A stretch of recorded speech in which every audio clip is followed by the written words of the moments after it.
नमस्कार मंडळी आज आहे 2 ऑगस्ट आणि आज इंडिया वर्सेस श्रीलंकाची फर्स्ट ओडीआय मॅच आहे. तो मी आता क्लास जाणार आहे आणि क्लास झाल्यानंतर मॅच पाहणार आहे. आणि मंडळी मी आता घरी आलेलो आहे आणि इंडियाचं नॅशनल अँथम चालू आहे. आणि मंडळी इंडियाची पहिली बॉलिंग असल्यामुळे मॅच पाहायला काही मजा येत नव्हती, त्यामुळे मी आता कॉल करण्यासाठी आलेलो आहे. मंडळी फ्रीजचा डेमो देऊन आता मी चाललो आहे घरी. आणि मंडळी आता मी चहा पिता मॅच पाहत आहे. आणि मंडळी मॅच पाहता संध्याकाळ झाली आहे आणि आता मी दीदीला सोडायला केडगावला चाललो आहे. आणि मंडळी आम्ही केडगावला पोहोचलो आहेत, पण आदिरा काही घराची चावी द्यायला तयार नाही.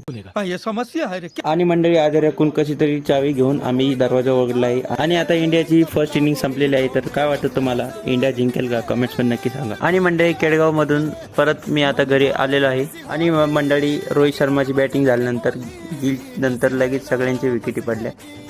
आणि मंडळी आता मी जेवण करत आहे आणि शिवम दुबेने हातावर कमावून मॅच टाय केलेली आहे. आणि मंडळी मॅच काय झालेली आहे